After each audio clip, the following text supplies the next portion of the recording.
J'ai toujours été fasciné par le monde de la chevalerie, par ses rituels, ses codes de conduite et d'honneur,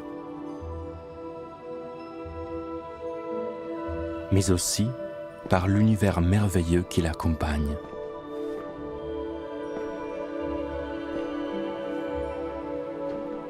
Grand lecteur de romans, j'ai dévoré les aventures de Lancelot du Lac, de Perceval, de Gauvin et des autres chevaliers de la table ronde. C'est pour pouvoir lire ces récits médiévaux à la source que j'ai appris à déchiffrer les manuscrits.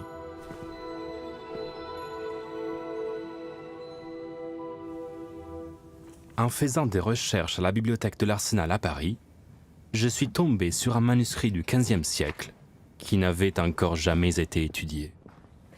Merci. Je parcours cet ouvrage intitulé Les prophéties de Merlin.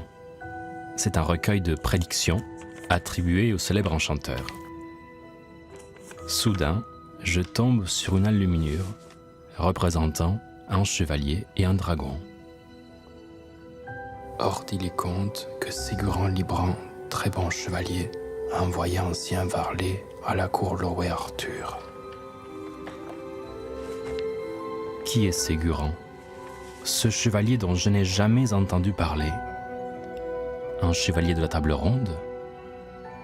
Je poursuis ma lecture. Le serviteur s'en alla à Camelot tout droit devant le roi et lui dit « Roi Arthur, un chevalier d'un pays étranger m'envoie ici et vous demande de vous rendre dans 3 jours sur la plaine de Winchester avec vos chevaliers de la table ronde, prêts à jouter. Sachez que vous y verrez le plus grand prodige que vous ayez jamais vu. »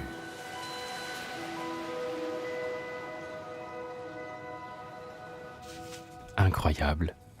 Ce mystérieux Ségurant défiait les meilleurs chevaliers de la table ronde. J'avais sous les yeux un épisode inconnu de la légende du roi Arthur. Plus loin, j'en découvrais un 2e, puis un 3e. Tous racontaient les aventures du chevalier Ségurant, surnommé le chevalier au dragon. Peu à peu, un récit prenait forme. D'abord, l'adoubement de Ségurant sur l'île non sachante, puis son arrivée à la cour du roi Arthur, et enfin sa rencontre avec un terrible dragon.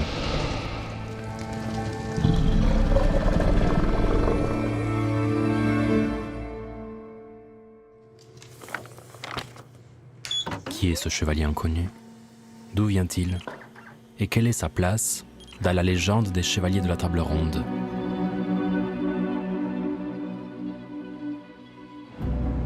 Pour enquêter sur le chevalier au dragon, j'ai parcouru l'Europe entière pendant 10 ans. J'ai consulté des milliers de manuscrits médiévaux liés à la légende d'Arthur. J'ai trouvé des parchemins brûlés qu'il fallait déchiffrer, d'étranges prophéties qu'il fallait décrypter. Je suis parti sur les terres des légendes celtes et des sagas vikings. Plus j'avançais, plus la quête devenait impossible.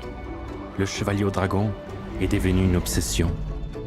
Il fallait à tout prix que je trouve la fin de l'histoire.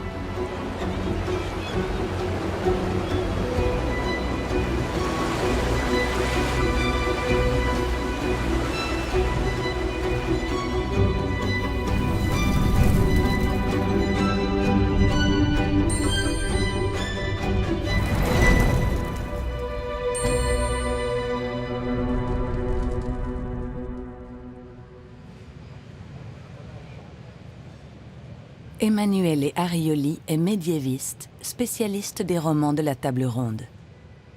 Sa recherche sur les aventures du chevalier au dragon a commencé sur les terres celtes, là où la légende d'Arthur trouve son origine. À cette époque, l'ancienne province romaine de Britannia, qui correspond à la Grande-Bretagne actuelle, était occupée par les Bretons, qui parlaient des langues celtiques. Les légendes circulaient alors de manière orale, sous forme de poèmes chantés par les bardes.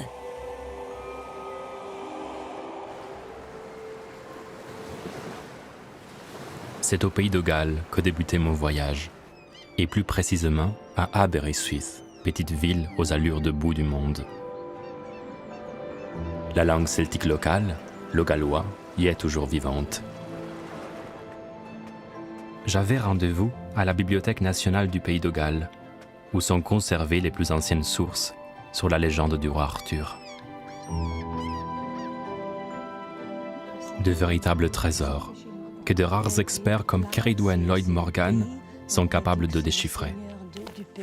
Spécialiste des langues celtiques médiévales, Ceridwen saurait me guider à travers cette tradition orale archaïque, dont seuls quelques rares manuscrits gardent encore la trace. Ça se trouve dans le Gododin, le poème d'Aneurin. Ah, le voilà qui arrive, merci. Donc, c'est un manuscrit très, très important et très précieux. C'est la plus ancienne mention du roi Arthur, c'est ça? C'est ça. Hun yw e Gododin Aneurin Aikant. Ceci est le Gododin. Aneurin l'a chanté. S'ensuit plusieurs strophes qui sont des élégies sur des guerriers qui sont morts à la bataille de Catraeth. Goddole o heid meirch e geiaf, gochorau brain du ar fyr caer. Il prêtait des chevaux à ses hommes pendant l'hiver. Il donnait à manger aux corbeaux noirs, près du mur de la forteresse. Cyn bef Arthur. Bien qu'il ne soit pas Arthur. Ça, c'est la première mention d'Arthur ou d'un Arthur dans la littérature galloise et en fait dans la littérature européenne en général. Donc ça signifie qu'à l'époque, Arthur était déjà connu. Exactement. C'était le modèle du chef de bande de guerriers, le modèle idéal. Et à quelle époque remonte ce poème? Il est difficile à savoir, on ne sait pas exactement. Le problème, c'est qu'il n'y a pas de mention de la bataille de Catraeth dans d'autres documents, mais on croit que ça pouvait être au 7e siècle. Depuis le 5e siècle, la Grande-Bretagne traverse une période d'instabilité. Avec le retrait des troupes romaines, des peuples germaniques envahissent l'île. En l'an 600, les Angles et les Saxons occupent les 2/3 de la Grande-Bretagne. Tandis que les Bretons sont repoussés dans les terres les plus hostiles, en Cornouailles, au pays de Galles et en Écosse. Ces poèmes en ancien gallois, quand on les lit, c'est comme un choc, parce qu'on est transporté dans notre ambiance, notre temps, avec une façon tout à fait différente d'envisager la vie. Et... penser le monde, en fait. Ouais. Et c'est une vie assez cruelle, violente. C'est dans ces âges sombres qu'émerge la figure d'Arthur, héros de la résistance bretonne contre les anglo-saxons.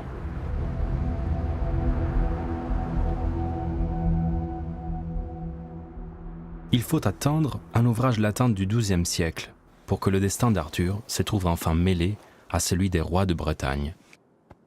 Son auteur est un certain Geoffroy de Monmouth, évêque gallois qui écrit pour le roi d'Angleterre. C'est le premier texte où nous trouvons une biographie d'Arthur et d'un Arthur qui est roi. De Arturo nobilissimo rege Britannorum, concernant Arthur, le plus noble roi des Britons. Geoffroy de Monmouth, il essaye de le rendre plus réel en l'inscrivant dans la vraie histoire. Exactement. C'est un mélange, si vous voulez, de sources quasi historiques et une imagination. C'est grâce à Geoffroy de Monmouth que nous avons aujourd'hui la légende arthurienne comme nous le connaissons actuellement. C'est le seul portrait que nous possédons du roi Arthur. Mais c'est encore un Arthur sans chevalier, sans table ronde. Exactement. C'est un proto-Arthur. C'est un proto-Arthur. Pas de chevalier au dragon, ni de table ronde dans l'œuvre de Geoffroy de Monmouth. La biographie d'Arthur tient en une vingtaine de pages.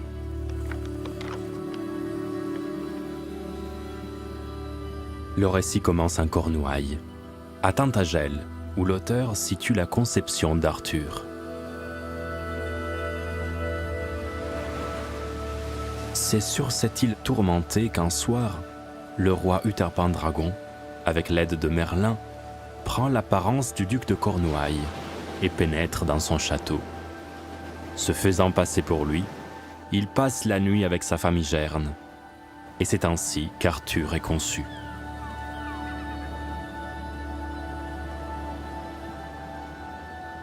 Aujourd'hui, la presqu'île de Tintagel est recouverte des ruines de nombreux bâtiments médiévaux dont l'histoire et la fonction restent énigmatiques. Pourquoi Geoffroy de Monmouth a-t-il choisi Tintagel comme lieu de la conception d'Arthur? Et au-delà des récits mythiques, Arthur a-t-il réellement existé? En somme, quelle part de réalité contient la légende? Récemment, l'archéologie s'est penchée sur la question. Winscott est responsable scientifique du site de Tintagel depuis plus de 20 ans. Avec son équipe, il s'est intéressé à un complexe de bâtiments rectangulaires très anciens. Ce sont des bâtiments très importants. Nous ne savons pas quelle était la hauteur de ces murs. Mais on peut imaginer un grand toit en bois au-dessus. Une grande partie de la structure était en bois. Ces murs sont très solides, au moins 1 mètre d'épaisseur. Ils ont utilisé la pierre de l'île pour construire ces murs et ils ont créé des terrasses tout autour. L'île entière était densément occupée par un grand nombre de ces bâtiments rectangulaires. Ceux-ci ont été fouillés, mais il reste encore beaucoup de ruines qui se cachent sous terre.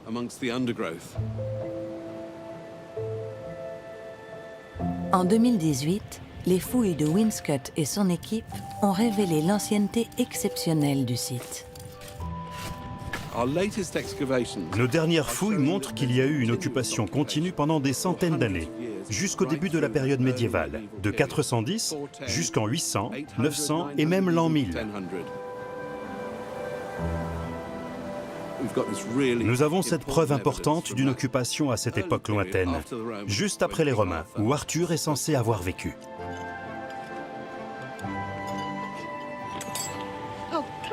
Oh, Karl, regarde ce que j'ai trouvé. C'est stupéfiant de beauté.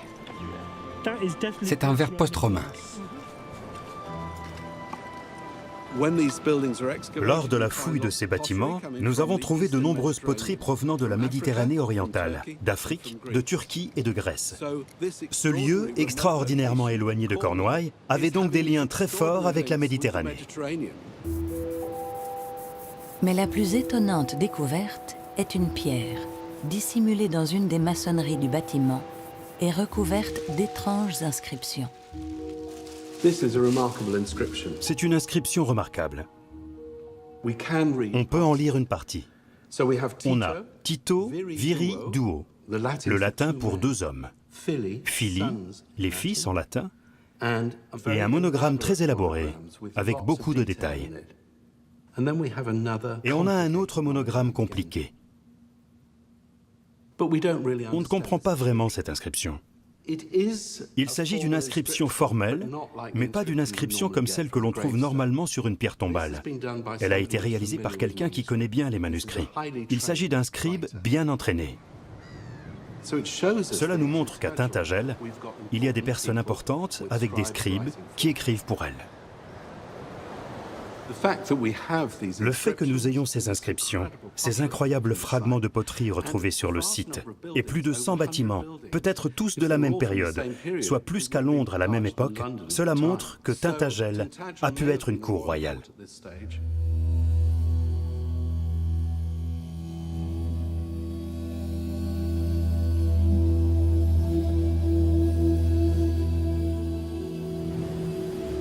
Impossible d'en déduire l'existence d'Arthur, mais cette découverte éclaire le choix de Geoffroy de Monmouth. Il se peut que Geoffroy de Monmouth ait entendu parler de la réputation de ce site. Il se peut qu'une longue tradition orale ait fait référence à cette cour royale incroyablement importante. Et c'est ainsi qu'il l'a intégrée dans l'histoire du roi Arthur. En inscrivant la naissance d'Arthur dans un décor à la fois prestigieux et ancien, Geoffroy de Monmouth donnait plus de réalité à son récit. Mon voyage se poursuivait à Glastonbury.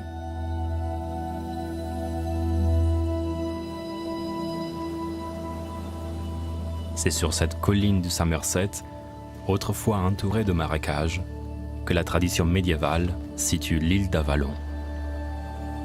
Selon Geoffroy de Monmouth, Arthur, mortellement blessé par son fils Mordred, y aurait été transporté par des fées pour y soigner ses blessures.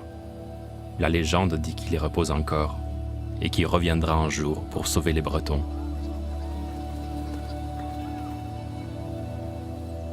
« 50 ans après l'ouvrage de Geoffroy de Monmouth, la tombe du mythique souverain aurait été découverte dans le cimetière de l'abbaye de Glastonbury. Luc Loder est médiéviste. Il s'est intéressé à l'histoire de cette sépulture pour tenter de démêler la vérité de la légende. En 1191, les moines de l'abbaye de Glastonbury font une découverte étonnante dans leur cimetière. Ils creusent une grande fosse, certains récits disent jusqu'à 12 pieds de profondeur, la hauteur de 2 hommes adultes.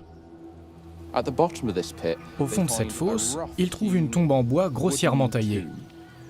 Au-dessus de cette tombe se trouve une très grande croix en plomb, avec les mots suivants inscrits en latin. Ici repose le roi Arthur sur l'île d'Avalon.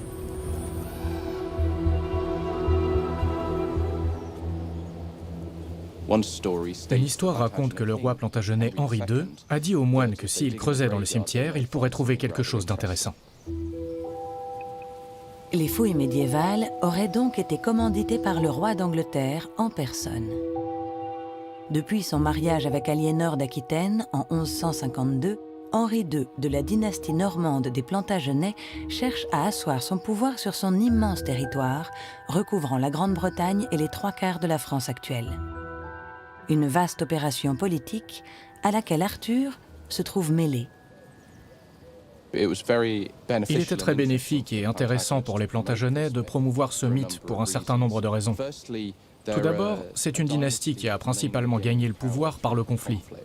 Ils ont besoin d'un moyen de légitimation et de dire « Nous avons le droit de gouverner pas seulement parce que nous avons conquis ».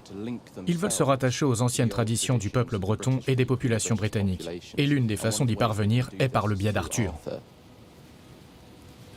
À partir de là, Glastonbury est devenu incroyablement célèbre. L'opération des rois Plantagenets est un succès immédiat. D'un simple chef de guerre breton ayant peut-être existé à l'aube du Moyen-Âge, Arthur devient une véritable légende.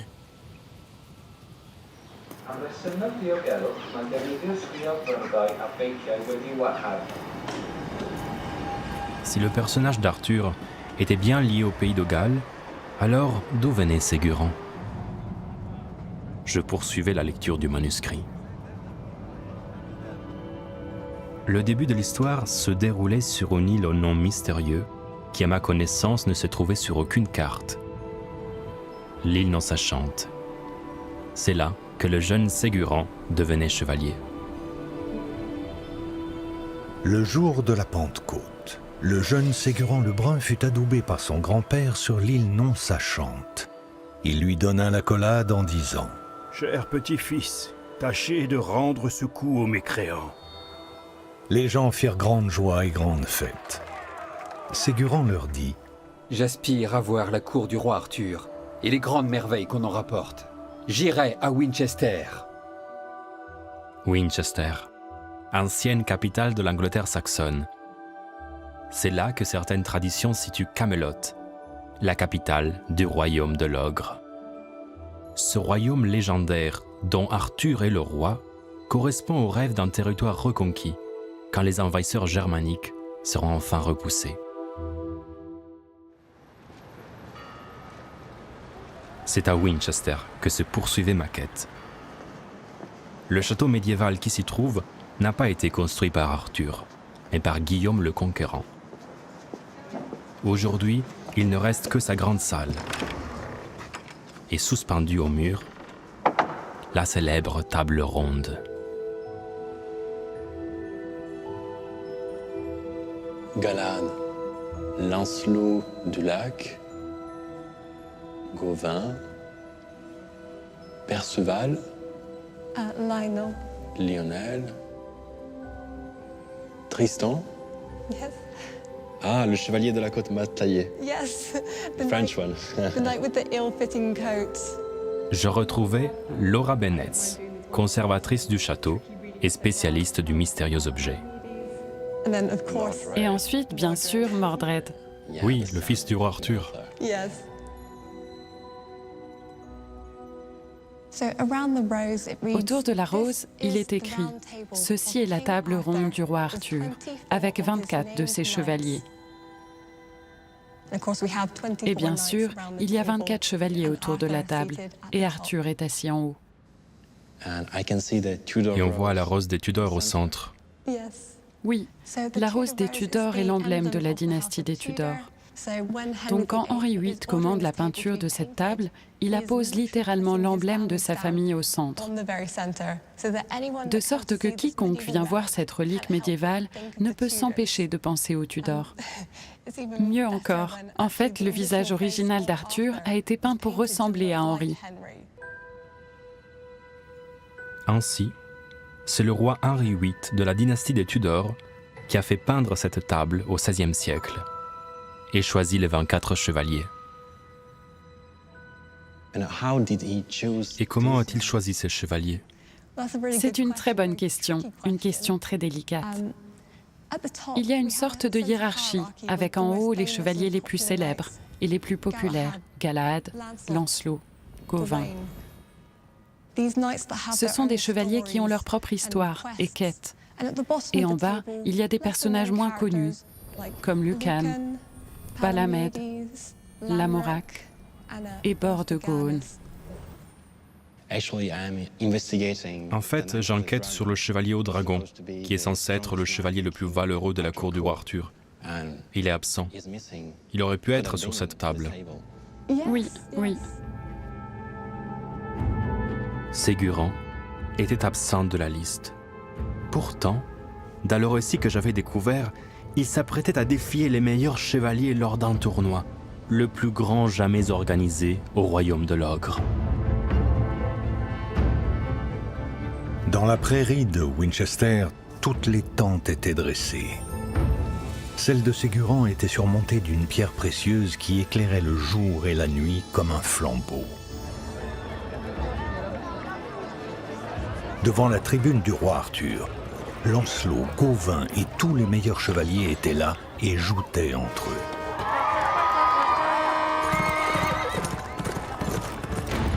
Soudain, Ségurant se mit à côté de la quintaine pour les défier au combat. Un, les chevaliers de la table ronde s'élancèrent vers lui. Ils brisèrent leurs lances sur son écu.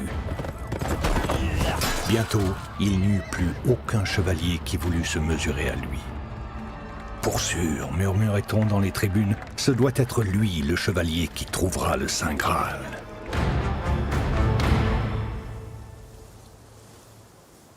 Ségurant avait toute sa place à la table ronde. Alors comment expliquer son étrange absence? Beaucoup de chevaliers sont absents de cette table. Érec, Yvain, le chevalier au lion. Ce sont aussi des chevaliers très puissants, avec leur propre histoire. La raison est sans doute qu'ils sont moins célèbres en Angleterre. Pour autant que je sache, le roman Érec n'a jamais été traduit en anglais. Ils ne sont pas aussi populaires que les autres, parce que ces chevaliers sont associés à la tradition française. Si Ségurant était absent en Grande-Bretagne, c'est que son origine était à chercher ailleurs. Dès le XIIe siècle, la légende du roi Arthur a traversé la mer et s'est diffusée en France.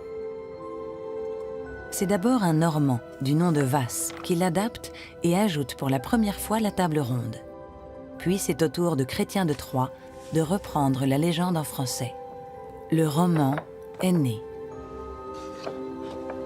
Membre de l'Académie française, Michel Zinc s'est penché sur l'émergence du roman au Moyen-Âge. Chrétien III a inventé une forme nouvelle du roman. Il considère que le règne du roi Arthur, c'est un acquis, c'est la toile de fond. Tous ces romans se passent à la cour du roi Arthur ou partent de la cour du roi Arthur, mais le héros n'en est jamais le roi Arthur. C'est un des chevaliers de la table ronde.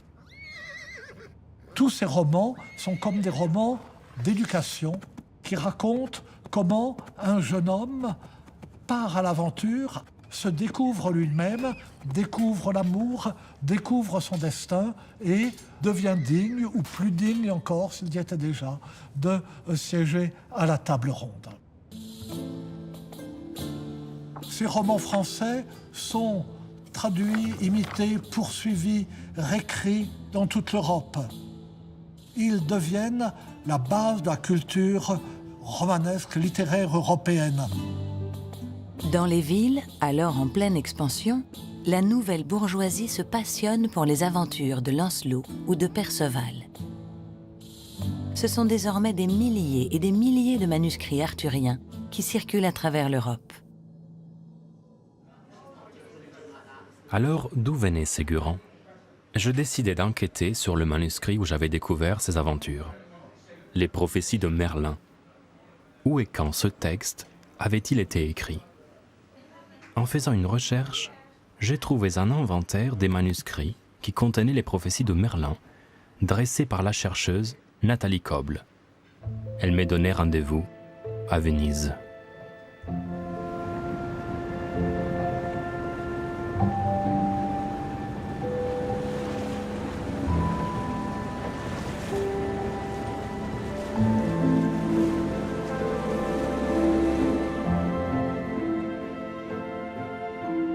Au XIIIe siècle, la République de Venise est une puissance maritime de premier ordre. Un carrefour commercial entre Orient et Occident où circulent les biens les plus précieux. Les épices, les soieries et bien sûr de nombreux manuscrits. Dès le XIVe siècle, le poète italien Pétrarque envisage d'y fonder une bibliothèque publique et lègue sa collection à la ville. Un siècle plus tard, la bibliothèque martienne est fondée. Elle détient l'une des plus riches collections de manuscrits au monde. Le manuscrit que voulait me montrer Nathalie Koble était pour le moins mystérieux. De petite taille, sans aucune enluminure et de modeste facture, il ne contenait que des prophéties du célèbre enchanteur. C'est le manuscrit que je voulais te montrer, qui contient une version brève des prophéties de Merlin, qui date de la fin du XIIIe siècle. C'est un best-seller. Merlin, on le disait, fils d'un incube, c'est-à-dire d'un diable et d'une vierge. Et en tant que tel, eh bien, il avait la capacité de se métamorphoser, de métamorphoser les autres. C'est aussi un personnage qui connaît le futur et le passé, qui surplombe la temporalité et la mémoire. Donc Merlin prophétise, il prophétise toutes sortes de choses qui sont codées, cryptées, mais qui sont aussi assez faciles à déchiffrer pour un lecteur averti. Un léopard nommé du lac s'en ira au royaume de l'ogre et laira son cœur au serpent couronné. Mais lors, il couchera avec un serpent blanc et lui ravira son pucelage et pensera avoir couché avec le serpent couronné. Là, clairement, le léopard surnommé du lac, c'est Lancelot. Le serpent couronné, c'est Guenièvre.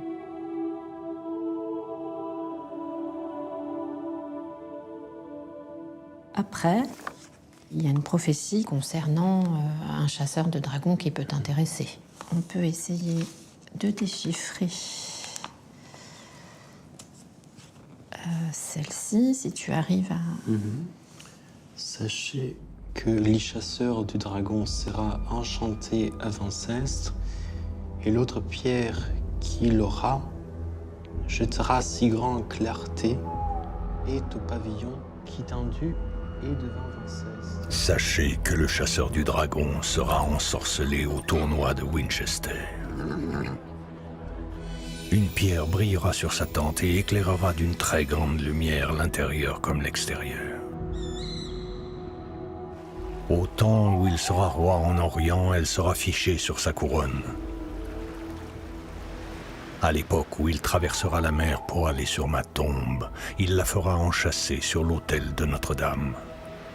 Et c'est ainsi que le dragon de Babylone s'en emparera. Ce chasseur du dragon est Ségurant, je crois. Il y a le pavillon, sa pierre précieuse, et retrouve le tournoi de Winchester. Est-ce qu'on sait qui est l'auteur de ces prophéties de Merlin? Alors, on ne connaît pas l'auteur, on connaît son pseudonyme parce que les romanciers du XIIIe siècle en prose aimaient beaucoup s'inventer des identités un peu farfelues. Merlin est un peu leur figure phare, d'ailleurs. Et donc, celui-ci s'appelle Richard d'Irlande. D'après le travail que j'ai fait, l'auteur est vénitien. Il y a un certain nombre de prophéties qui décrivent la lagune, qui racontent un certain nombre d'événements liés à la politique vénitienne de la fin du XIIIe siècle.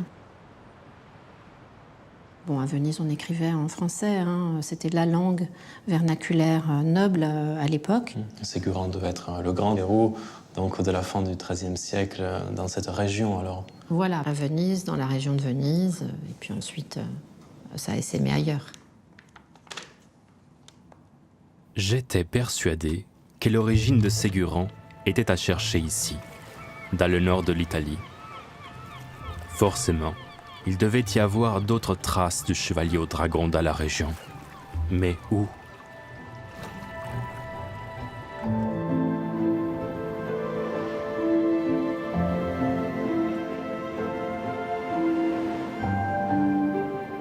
Je reprenais la route vers le nord, en direction des Alpes italiennes. Parmi toutes les pistes possibles, l'une me semblait incontournable. Le château de Roncolo.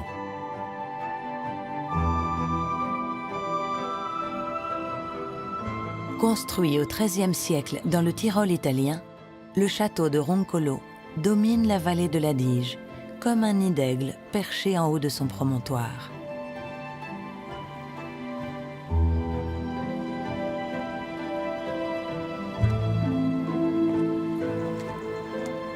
Les trésors qu'il abrite sont inestimables. Le plus grand cycle de fresques arthuriennes au monde. Un ensemble pictural émouvant représentant des dames et des chevaliers. Des animaux réels et imaginaires.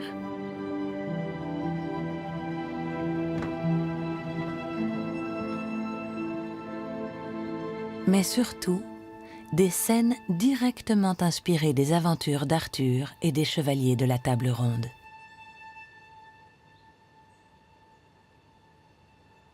Le roi Arthur se trouve au centre, non? Oui, c'est celui du milieu. On le reconnaît juste sous l'arbre. Et les autres sont tous anonymes? Exactement. Ils n'ont pas d'armoirie, donc on ne peut pas les reconnaître malheureusement. Je sollicitais Anna Bernardo, conservatrice du château et spécialiste des fresques médiévales. Pourquoi le plus grand cycle de fresques arthuriennes se trouve ici? Cela est dû aux commanditaires des fresques, les frères Nicolas et François Winkler. Ils ont acheté ce château en 1385. Ce sont des membres de la bourgeoisie qui, à un moment donné, deviennent nobles. Et donc, représenter ces cycles arthuriens et toute la vie de cour que l'on trouve dans le château est une manière de recevoir une légitimation et d'adopter ce qui est alors le mode de vie de la noblesse. Je viens de trouver un manuscrit qui parle d'un chevalier inconnu appelé Ségurant. Et c'est un roman qui a été écrit dans la région de Venise. Je me demande si l'on peut trouver des traces d'un chevalier qui chasse un dragon, ici à Roncolo. Oui, nous avons plusieurs chevaliers ici. Nous avons Yvain, qui est le chevalier au lion. Mais il y a une représentation à l'extérieur qui pourrait vous intéresser. Anna Bernardo me conduisait à la galerie des Triades. On y trouvait 9 héros, historiques et légendaires, choisis pour incarner l'idéal de la chevalerie.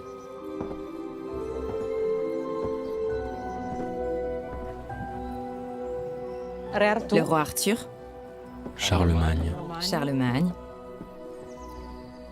Ce troisième? Le troisième est Godefroy de Bouillon. Ici, les 3 chevaliers de la table ronde, Perceval, Gauvin et Yvain.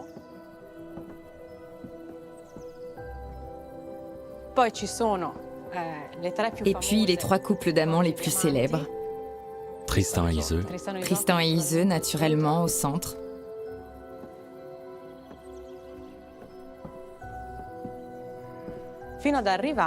Et puis nous arrivons aux 3 héros les plus valeureux.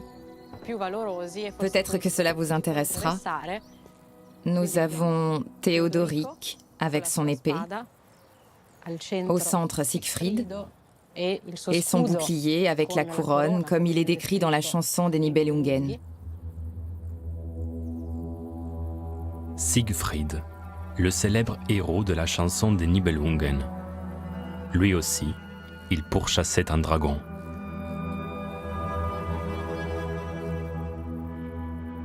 Je me demande si Siegfried n'a pas inspiré Ségurant, parce qu'ils chassent tous les deux un dragon et que leur nom est similaire. Oui, sûrement. En effet, le Tyrol, il ne faut pas l'imaginer comme une terre fermée, mais plutôt comme un point de contact entre le nord et le sud, en particulier entre l'Allemagne du Sud et l'Italie du Nord. La littérature arthurienne et la littérature germanique étaient très populaires ici au Tyrol. D'ailleurs, il existe un manuscrit datant du XIIIe siècle qui semble avoir été écrit au Tyrol, qui contient la chanson des Nibelungen. Donc Siegfried aurait pu traverser les Alpes, ici au Tyrol, pour atteindre l'Italie? C'est certainement une hypothèse fascinante et je ne l'exclurai pas.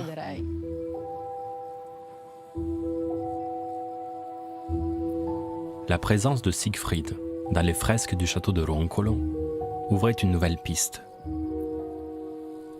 Et si Ségurant n'était autre que Siegfried, convié à la table ronde, sous la plume d'un auteur italien, je me replongeais dans la lecture des aventures de Ségurant, avec cette idée en tête.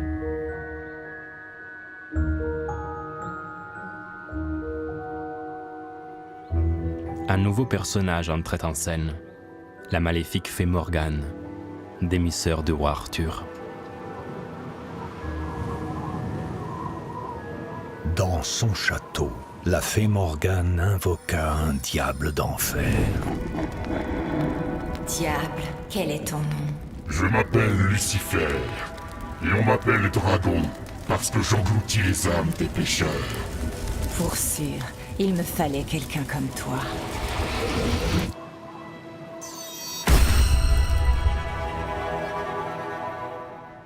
Le dragon était donc un diable au service de la méchante fée. Le récit se poursuivait.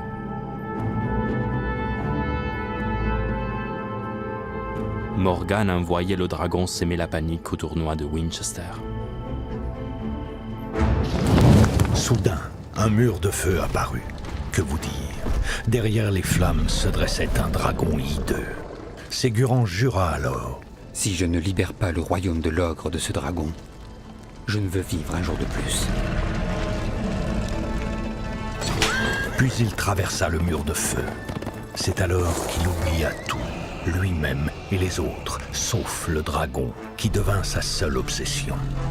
Mais il ne pouvait pas le tuer, car il s'agissait d'un pur esprit. Et l'esprit, bon ou mauvais, ne meurt jamais.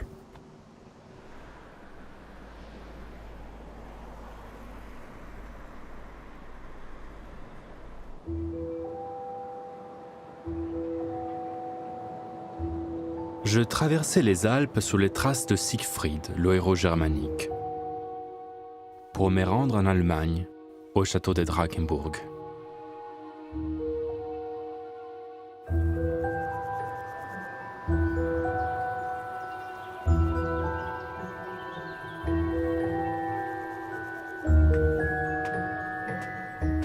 Construit en 1882 par un riche banquier, ce magnifique palais néo-gothique est une ode à la chanson des Nibelungen.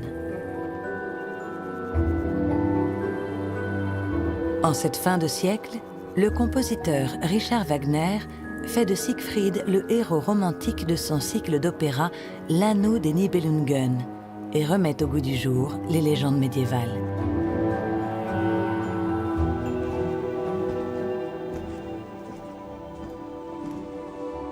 Abenteuer von den Nibelungen. Uns ist in alten Meeren wunders viel geseit. Von helleden Lobbebeeren, von großer Arbeit, von Freude und Hochgezieten, von Weinen und Klagen, von Kurner Reckestrieten, mugget ihr nur Wunder hören sagen. Je retrouvais le professeur Jürgen Wolf, spécialiste de littérature médiévale. Il m'avait apporté un fac-similé d'un manuscrit de la chanson des Nibelungen. Ici commence la chanson des Nibelungen.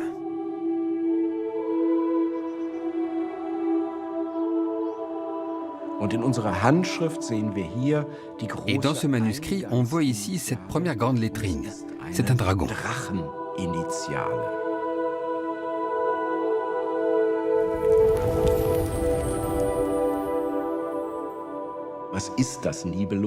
Qu'est-ce que la chanson des Nibelungen? Essentiellement, c'est l'histoire de deux grandes familles de héros. D'abord, les Burgondes, et puis les héros de Xanthe.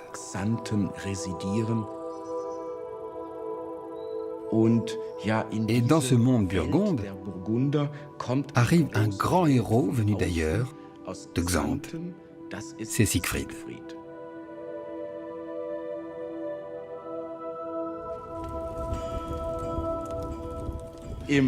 Dans la chanson des Nibelungen, on fait seulement allusion à l'histoire du dragon et du combat entre Siegfried et le dragon. Il s'agit d'une parole rapportée. De sa main, le héros a tué le dragon. Il se baigna dans son sang.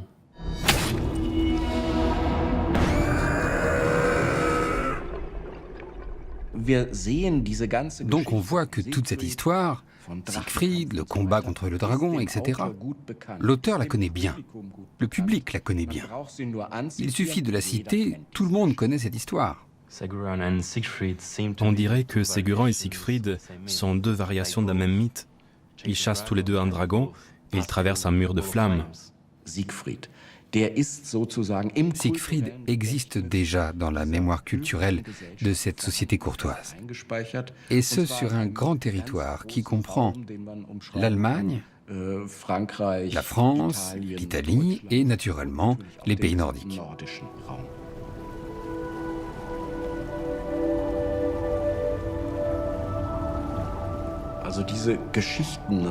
Toutes ces histoires concernant des dragons et des combats contre des dragons, qui sont bien sûr liés au nom de Sigurd dans les versions du Nord, datent essentiellement sur le continent des années 1200.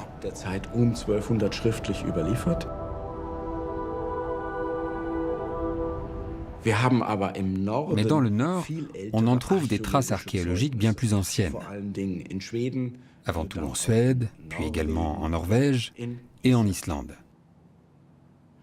Et ton auteur à toi, lui aussi, puise dans cette tradition.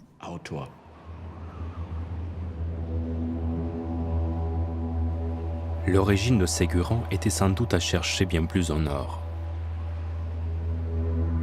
Le professeur Jürgen Wolf me lançait sur la piste d'un chasseur de dragons hors du commun. Sigurd, le héros des sagas vikings.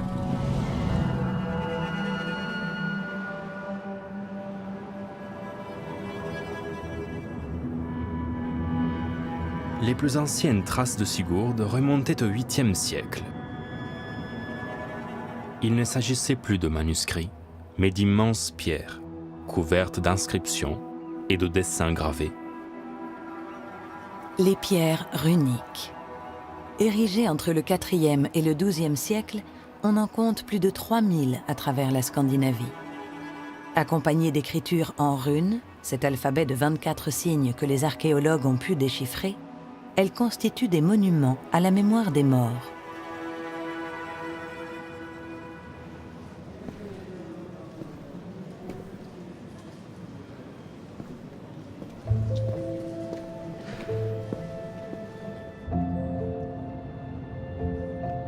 Je traversais la Suède en direction du comté de Södermanland, où plus de 300 pierres ont été découvertes. La plus spectaculaire d'entre elles s'est trouvée à quelques kilomètres d'Eskilstuna.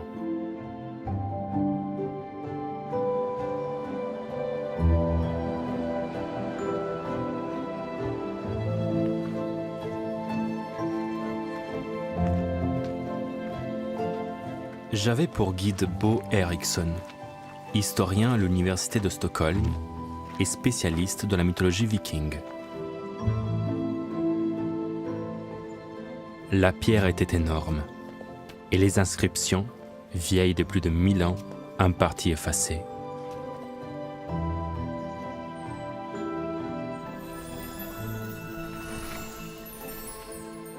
Et nous pouvons le voir ici. Le corps du dragon passe tout autour. C'est le corps du dragon Fafnir. Cette fresque raconte l'histoire de Sigurd, le tueur de dragons, Fafnisbane. Regin est le père adoptif de Sigurd. Et il amène Sigurd à Gnitaheden, là où se trouve le dragon. Il monte sur son cheval Grani et ils partent à cheval.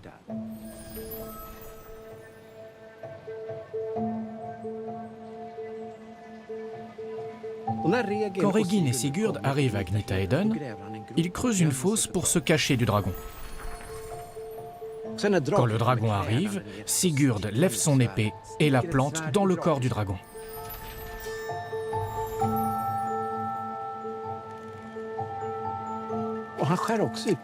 Il découpe le cœur du dragon qu'il pose sur le feu. Pour vérifier qu'il est vraiment bien cuit, il le touche avec son pouce et il se brûle. Puis il porte son pouce à sa bouche et c'est alors qu'il ingère le sang du dragon. Boire le sang du dragon fait qu'il entend les oiseaux dans l'arbre. Et les oiseaux lui disent que Regin, son père adoptif, veut tuer Sigurd. Sigurd prend alors son épée et tue Regin. C'est pour cela que Regin est représenté décapité là-bas. Sigurd prend le cheval et le trésor du dragon et s'en va. Et que signifient ces inscriptions runiques? Les inscriptions runiques racontent une autre histoire que celle de Sigurd. Il s'agit de Sigrid qui fait construire un grand pont ici, en mémoire de son mari. C'est écrit ici, För Swear, c'est-à-dire pour son âme. Et ici, on voit Holmger, le nom de son mari. Que représentent les dragons pour les Vikings? Les dragons représentent à la fois le bien et le mal, à la fois l'ordre et le chaos. Les dragons et les grands serpents étaient sculptés sur les navires vikings ou bien sur des objets. Donc pour les Vikings, le dragon était un symbole bien connu. Dans le cas de Sigurd et du dragon, il s'agit en quelque sorte d'un rite de passage, de virilité. Tuer un grand dragon, l'épreuve ultime. Mais ce dragon est bien réel, n'est-ce pas? Ce dragon est bien réel. C'est une personne qui a été transformée en dragon, mais dans la légende, dans le récit, il existe. On peut voir sa main tenir l'épée, et l'épée transperce le corps du dragon. C'est un être bien réel.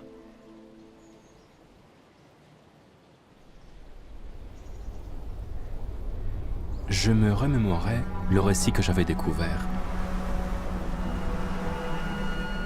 Dans le dernier épisode, la fée Morgane avait ensorcelé Ségurant. Elle l'avait condamné à poursuivre un dragon imaginaire.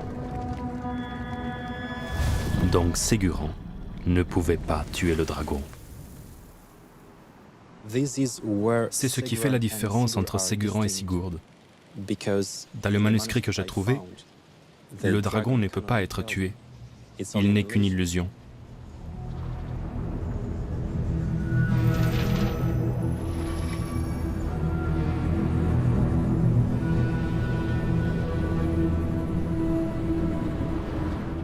Je poursuivais la lecture du manuscrit. La méchante fée Morgane se rendait au tournoi de Winchester pour convaincre le roi Arthur que Ségurant, comme le dragon, n'existait pas. Morgane se présenta au roi. Sire, c'est une folie d'attendre ce chevalier. Tout ceci est le fruit d'un mauvais sort. Bientôt, il n'y eut plus personne pour croire en l'existence de Ségurant et du dragon. Plus personne sauf un jeune homme irlandais nommé Golistan, qui jura qu'il serait un jour adoubé par le chevalier au dragon.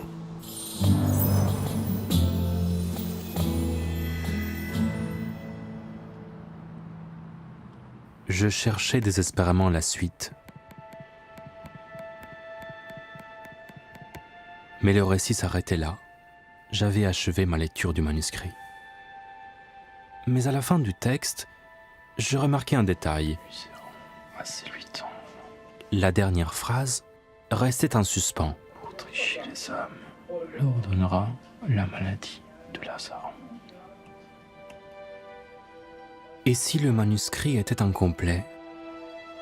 Et s'il y avait une suite à chercher? Pour en avoir le cœur net, il fallait que je rentre à Paris.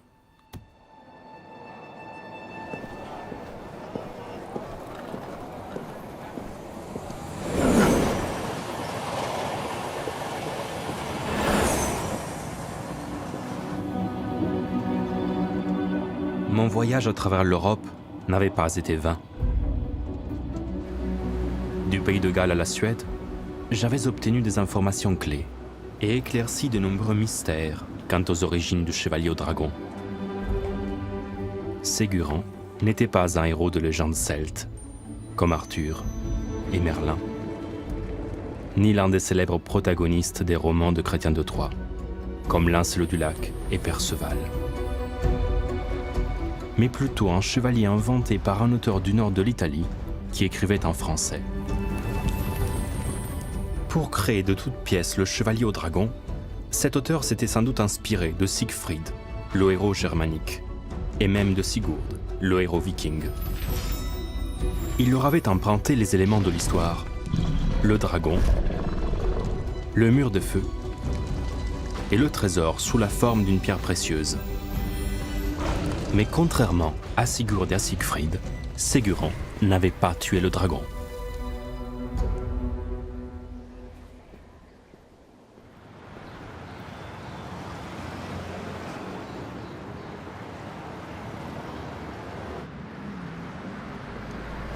À Paris, je retournais voir le manuscrit original pour le dater plus précisément et vérifier s'il était complet.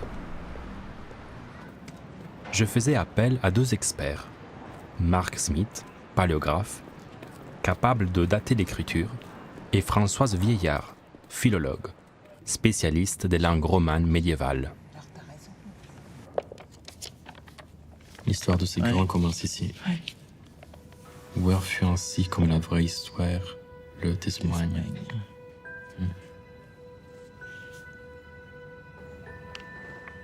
Je leur racontais l'histoire que j'avais découverte. L'enfance de Ségurant. Son adoubement sur l'île non sachante. Son arrivée à Camelot pour rencontrer le roi Arthur. Et enfin, le tournoi de Winchester, où il brilla tant par sa bravoure que la foule conquise vit en lui l'élu, celui qui achèverait la quête du Graal. Mais son destin avait soudain basculé. La méchante fée Morgane avait condamné Ségurant à poursuivre un dragon imaginaire et convaincu Arthur que Ségurant n'avait jamais existé. On est en plein suspense. Oui, voilà. Exactement. Il faut qu'il se passe quelque chose. Il faut qu'il se passe quelque chose. Et d'un autre côté, en quelque sorte, Ségurant a été oublié. On a dit qu'il n'existe pas, et donc on pourrait imaginer que l'histoire finit comme ça. On pourrait.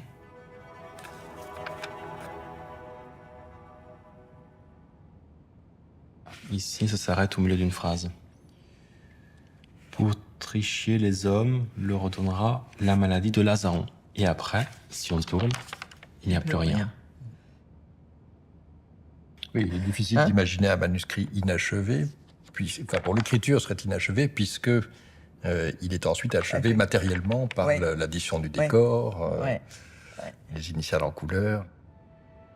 Ici, avec ce fond d'or. Et par rapport à la date du manuscrit, vous en pensez quoi?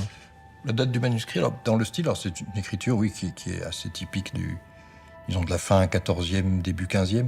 On a ces S et F très marqués, descendant sous la ligne, avec ce corps renforcé par un coup de plume qui descend et qui remonte. Du coup, on peut dire que c'est plutôt au début du 15e siècle. Oui, c'est déjà quelque chose. Fin du 14e. Ça, c'est toujours difficile de dire. Les paléographes, en général, essayent de dater à 25 ans près, en gros, et c'est déjà ambitieux, souvent. Ambitieux. Ça supposerait de savoir quel âge a le scribe, quand il a appris à écrire, etc. Mais dans l'évolution générale, oui, on est autour de 1400, disons.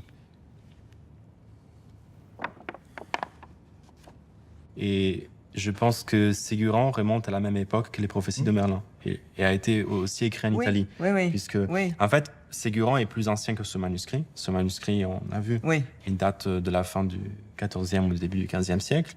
Mais les traits de langue montrent un texte qui remonte au XIIIe siècle, non? Oui, comme les prophéties. Comme les prophéties. Et ce qui est curieux, c'est que il manque encore une partie importante du texte des prophéties de Merlin. Oui, ce qui amènerait à penser que qu'il pouvait y avoir même un volume de plus. On pourrait postuler un second volume avec la suite du Merlin, enfin la suite des prophéties de Merlin, pardon, fourrée elle-même de Ségurant. Oui. Est-ce que vous pensez que j'ai des chances de trouver les autres morceaux de cette histoire ou... On peut rêver, on peut espérer. Il faut fouiller dans toutes les bibliothèques du monde. Dans tous les Merlins. Dans tous les Merlins.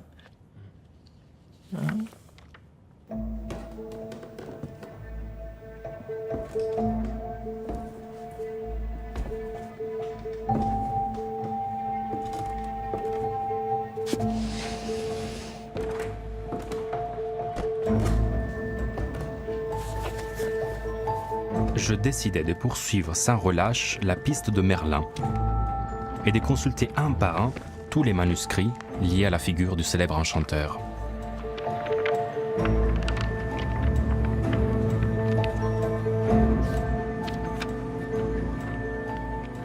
Merlin. Les manuscrits sont souvent des copies de copies.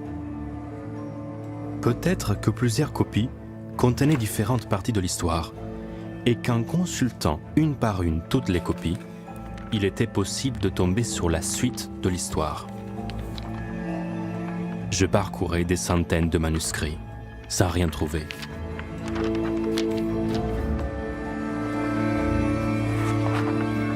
Jusqu'à ce que je tombe sur le nom de Ségurant. Ségurant le Brun, c'est lui qui Chevalier le devait faire. C'était à la Fondation Bodmer, à Genève, dans un manuscrit sans nom qui mêlait les prophéties de Merlin et d'autres aventures de la quête du Graal. Épuisé par sa poursuite du dragon, Ségurant s'était arrêté dans une auberge. Un jeune homme entra. Qui va là? Je suis Golistan, fils d'un géant d'Irlande. Je cherche le chevalier au dragon par lequel je veux être adoubé. Jeune homme, vous l'avez devant vous. Golistan s'agenouilla. et proposa à Ségurant d'être son écuyer. Je venais de trouver la suite directe des aventures de Ségurant, exactement là où je l'avais laissé. Ce n'était donc pas une folie. La clé, c'était ce jeune homme irlandais, Golistan, le seul qui, comme moi, avait cru en l'existence de Ségurant. Les aventures du chevalier progressaient. Mais je n'étais pas au bout de mes surprises. Un peu plus loin, c'est l'un des personnages les plus célèbres de la légende arthurienne qui entrait en scène. La Dame du Lac. Soudain, une dame saisit la main de Ségurant. Chevalier, vous êtes ensorcelé. Dame du Lac, puisqu'on dit tant de bien de vous, aidez-moi si vous le pouvez.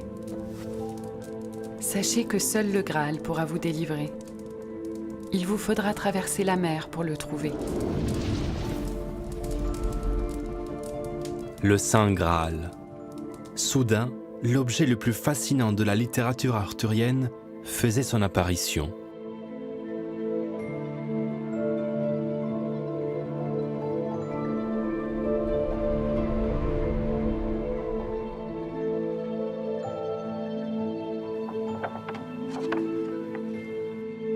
Comment le Saint Graal apparut au chevalier de la table ronde. Le Graal apparaît pour la première fois dans le dernier roman de Chrétien III, Le Conte du Graal ou roman de Perceval.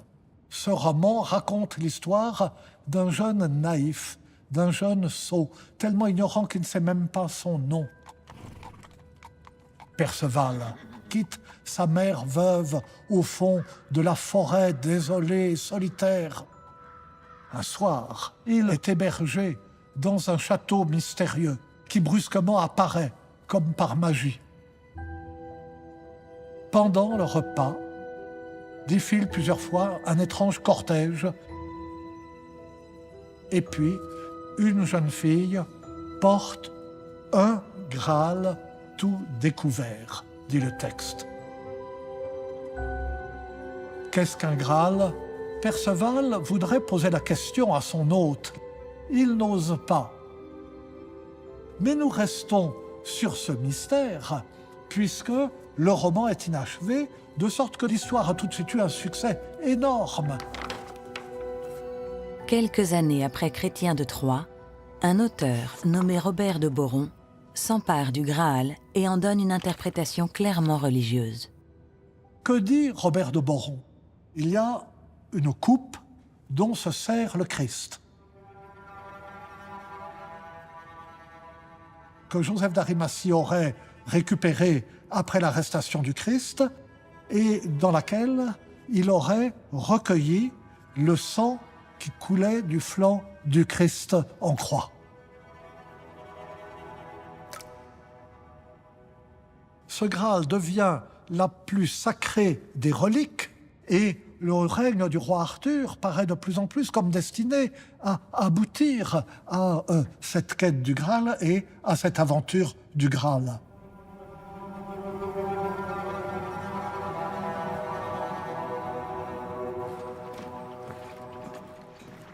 Ségurant était-il l'élu qui trouverait le Graal ? Il fallait continuer à chercher ailleurs, en consultant tous les manuscrits liés au Saint Graal. Les chances étaient maigres, et le champ de recherche, immense.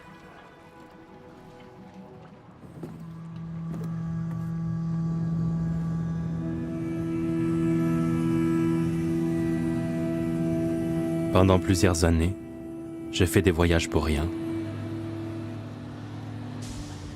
J'ai visité des centaines de bibliothèques à la recherche de Ségurant, sans rien trouver.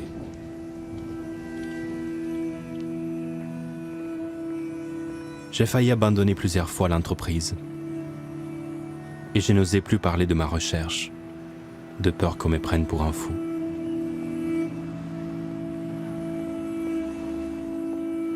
Seul dans ma quête impossible, obsédé par un roman qui avait sans doute disparu, je m'identifiais de plus en plus au chevalier au dragon, condamné à poursuivre une chimère.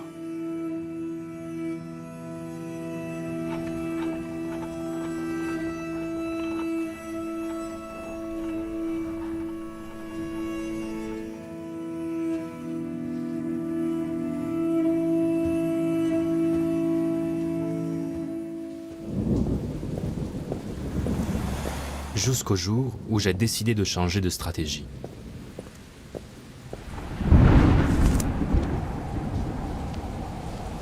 Si je voulais trouver quelque chose, il fallait consulter le manuscrit que personne n'avait regardé. C'était là ma quête.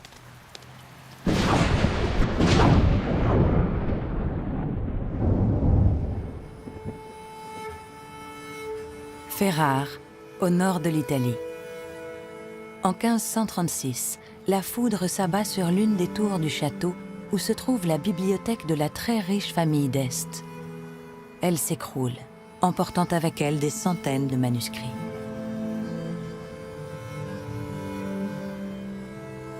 Ce n'est que récemment, à Bologne, dans les archives d'État, que quelques rares fragments ont refait surface de la plus étrange des manières.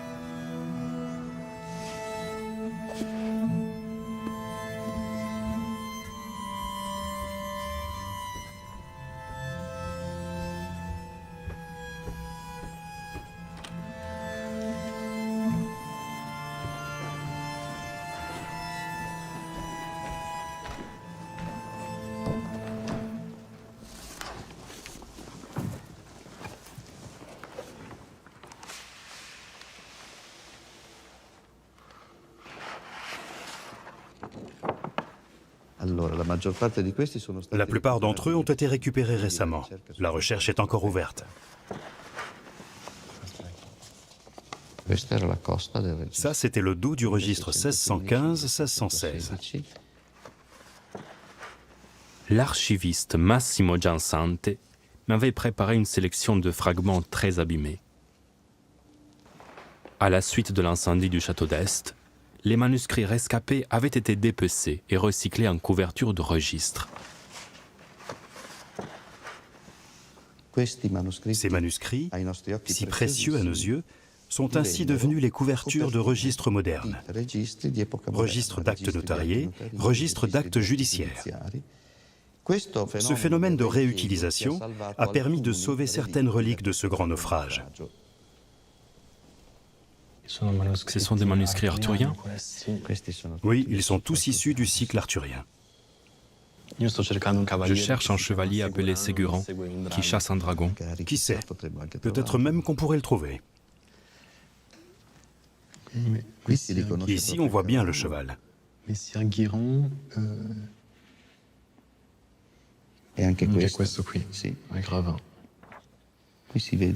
on voit le cheval qui est très, très bien réalisé. C'est certainement une dame. La dame et le chevalier. La courtoisie parfaite. Messire Guiron et l'autre chevalier Desmond. Non, Ségurant ici n'apparaît pas.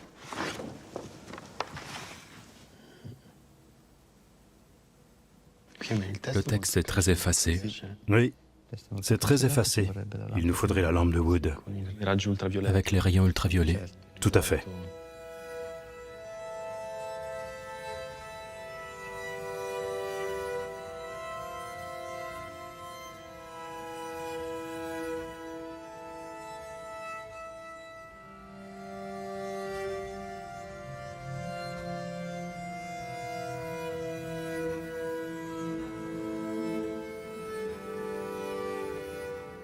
Ségurant. En cette forêt, Ségurant rencontra une des plus belles demoiselles qui fut en tout le monde, et sa beauté estuait telle.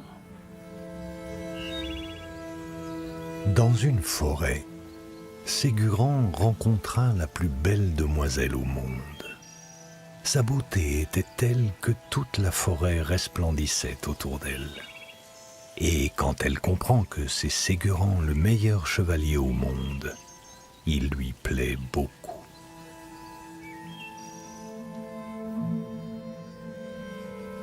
Incroyable, au milieu de ces résidus de parchemin se trouvait un épisode inédit, totalement différent du reste de l'histoire. Le dragon avait disparu, remplacé par une demoiselle. Ce fragment où Ségurant tombait amoureux était en totale contradiction avec le reste de l'histoire. À vrai dire, Ségurant présentait un défaut pour l'époque. Lancelot est amoureux de Guenièvre, Tristan d'Iseux. Ségurant, lui, poursuit un dragon. Était-il possible qu'un autre auteur ait ajouté cet épisode pour y remédier? Au Moyen-Âge, le texte est nécessairement mouvant. L'imprimerie n'existe pas, donc il n'existe pas de texte officiellement désigné comme définitif. Et donc, nous avons toujours un texte incertain. Et un texte incertain parce qu'il est généralement recopié sur un autre manuscrit. Il y a le copiste qui copie son modèle. Et puis, il y en a un qui copie et qui en même temps commente.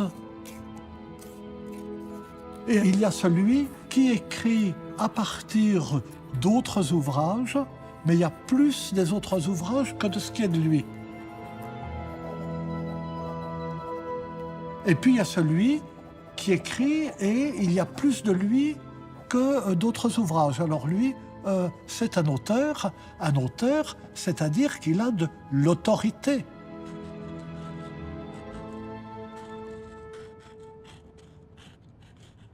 S'il y avait plusieurs auteurs, alors il y avait différentes versions des aventures de Ségurant qui circulaient en Europe. Ma quête devenait labyrinthique. Prisonnier d'un immense chantier, je ne savais plus comment y mettre un terme. Il ne me restait plus qu'un endroit à explorer, sans doute le plus difficile de tous, la bibliothèque de Turin.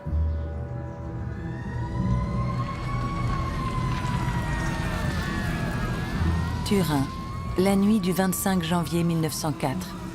Un terrible incendie ravage la Bibliothèque nationale universitaire. Le feu se propage comme une traînée de poudre et les pompiers, arrivés sur le tard, jettent les livres par les fenêtres pour tenter désespérément de les sauver des flammes.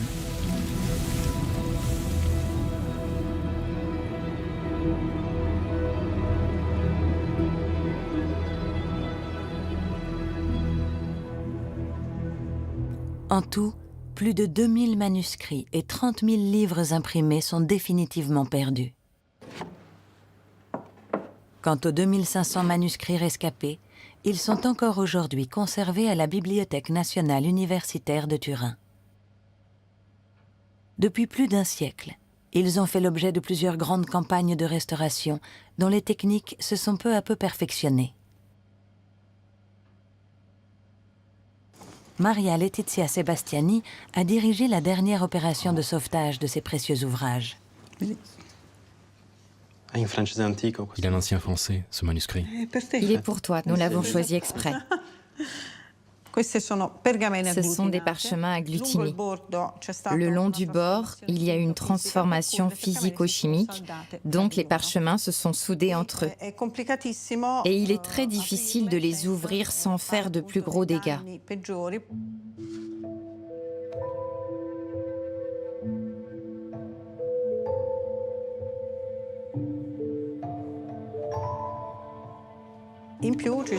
En outre, il y a des fragments qui sont très difficiles à identifier, parce qu'il s'agit de minuscules fragments. On n'arrive pas à comprendre ce que c'est. Chevalier de cœur à son mari. Quelles techniques ont été utilisées au début?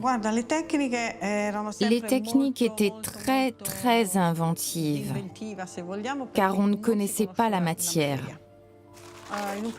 Dans un premier temps, ils ont procédé en les plastifiant. On voit en même temps les deux côtés. Tu as dans les mains un plastique transparent. Et puis ils faisaient des sortes de reconstitutions d'un codex. C'est dur. C'est dur. Ça, c'est l'erreur d'avoir essayé d'ouvrir les blocs agglutinés. Ça, c'est la dernière restauration. La restauration conservative signifie intervenir seulement pour empêcher que des morceaux soient perdus. Ça, c'est du vrai parchemin. Ce n'est pas du tout comme les autres. Ils étaient comme les blocs que nous avons vus auparavant. Ça a été un travail de restauration vraiment incroyable. Impressionnante.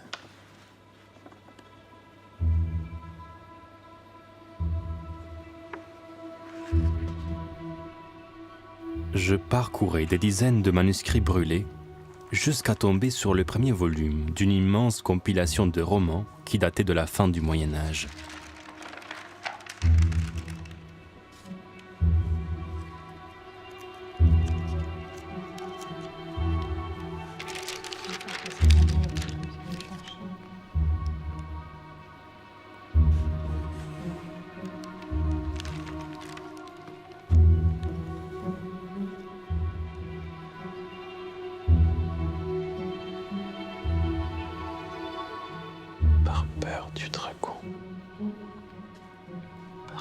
Dragon Ségurant.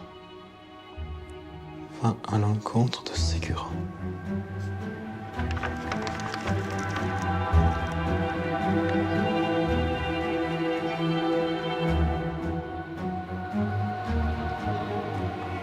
Était-ce le combat de Ségurant avec le dragon?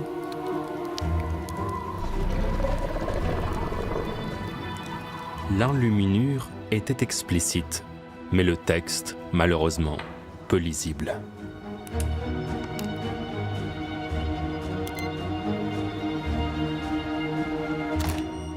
Le problème est qu'ici l'encre a traversé la page et que le texte est donc illisible. Illisible. Mais la réponse spectrale diffère entre l'encre qui est présente de ce côté de la page et l'encre qui a traversé le parchemin. Cette différence, relativement peu visible à l'œil nu pour les couleurs sombres, est en réalité suffisante pour permettre une identification par analyse mathématique. J'avais à mes côtés Vania Markovas, spécialiste de l'imagerie multispectrale. Ces zones sombres vont disparaître, et cela va rendre parfaitement lisible le côté de la page qui nous intéresse. Wow, impressionnante. À ce premier stade, nous pouvons déjà lire presque parfaitement. Ségurant monta à cheval et erra tout le jour sans aventure trouvée. Che si vedrà meglio nel visibile. Ségurant saut un pied vers le dragon, l'épée au poing. Le dragon venait vers lui, comme un moffet, si aère.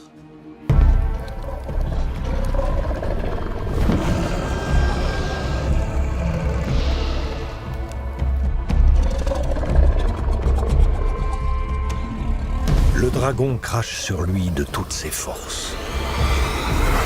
Projeté au sol, Ségurant lâche son épée. Il aperçoit sa lance qui gisait à terre et s'en saisit. Il vise le dragon au milieu de la gorge et le transperce. Terrassé par la douleur, le dragon pousse un dernier cri et s'effondre de tout son long.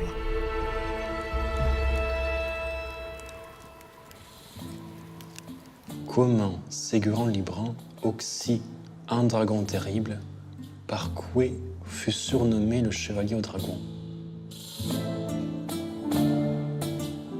J'avais trouvé la fin de l'histoire. Ségurant tuait le dragon. Il se libérait ainsi du mauvais sort, et me libérait moi aussi de cette quête sans fin. Avec ce dernier épisode, les aventures de Ségurant devenaient un véritable roman.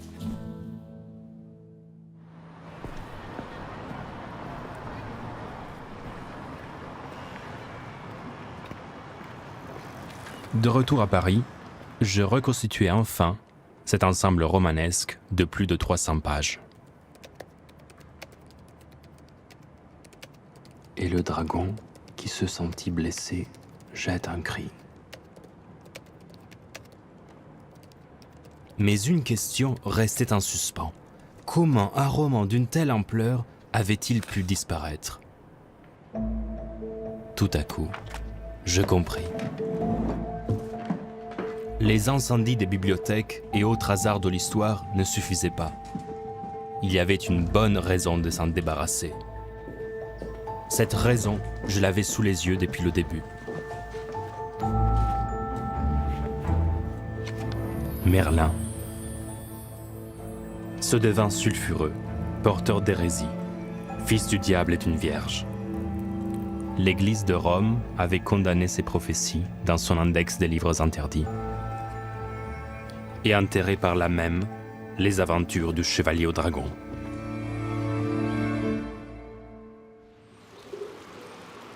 En 1542, le pape réagit à la réforme protestante en convoquant le Concile de Trente. Son objectif, renforcer l'Église en la purgeant de ses hérésies. Un index des livres interdits est publié. Parmi les auteurs condamnés figure Merlin l'Enchanteur. Que fait Merlin dans ce recueil où l'on trouve toutes sortes d'auteurs et d'ouvrages?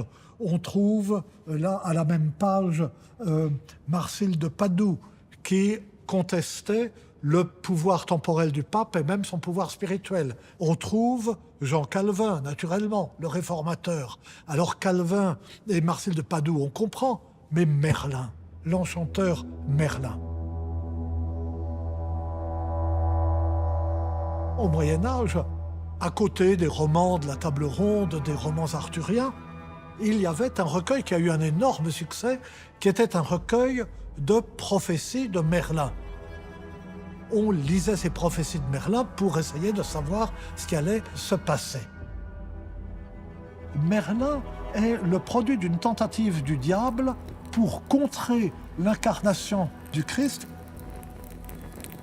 On prend une vierge, on fait coucher avec un démon incube, naîtra une créature diabolique qui sera littéralement un antéchrist. Ces pouvoirs surnaturels, à l'origine, viennent du diable. Les prophéties de Merlin ne pouvaient être que condamnées parce que c'étaient des prophéties. Et l'Église condamnait les procédés de divination, quels qu'ils fussent. C'était interdit parce que l'avenir n'appartient qu'à Dieu.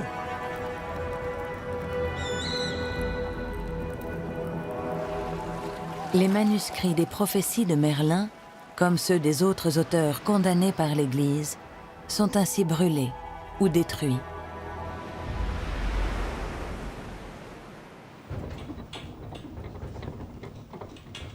À la Renaissance, c'est toute la littérature arthurienne qui tombe en désuétude, car la chevalerie est en plein déclin.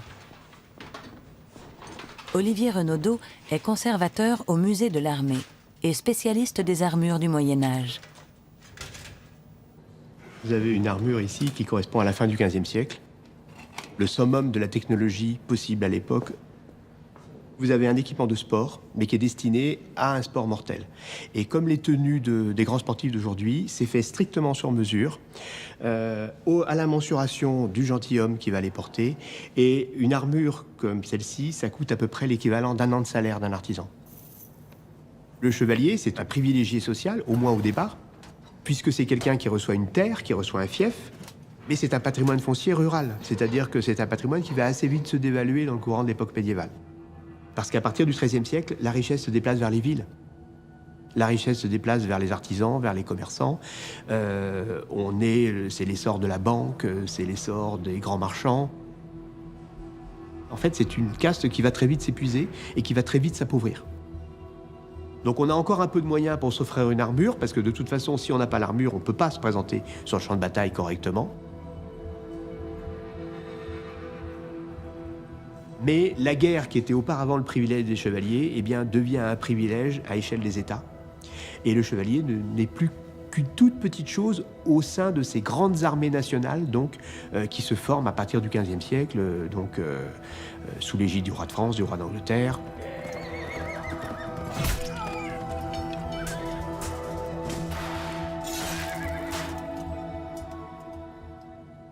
Cette identité du chevalier courageux, valeureux, autonome, a complètement disparu, parce qu'il n'est plus du tout autonome.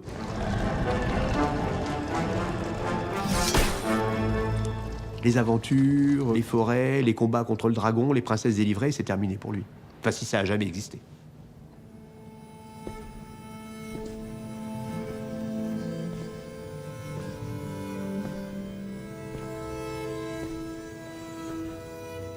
Guidé par une folle nostalgie du passé, le chevalier, comme Don Quichotte, errait dans un monde qui n'avait plus besoin de lui.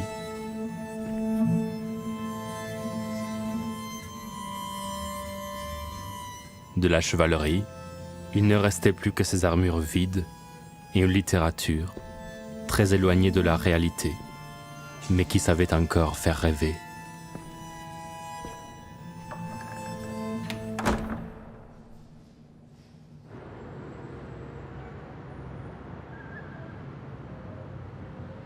Des années plus tard, alors que je travaillais sur une compilation de romans arthuriens du XIIIe siècle, je tombais par hasard sur un bien étrange passage. Illec trouvèrent une nef, moult bien appareillée. Ils se mistrent dedans et furent tant amers que l'Ivan leur conduit à l'île non sachant.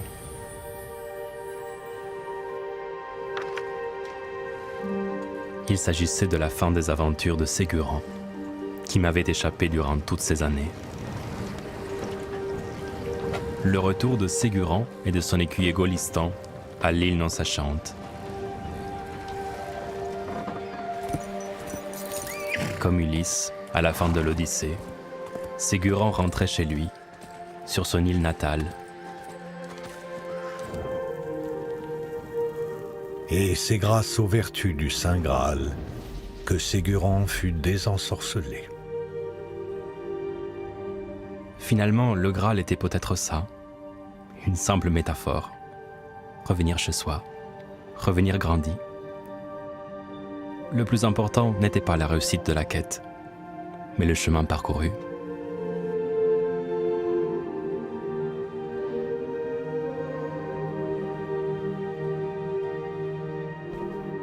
La quête d'Emmanuel et Arioli pour reconstituer les aventures du chevalier au dragon a duré 10 ans. Ce roman oublié sommeillait depuis plus de 7 siècles, dispersé dans 28 manuscrits médiévaux.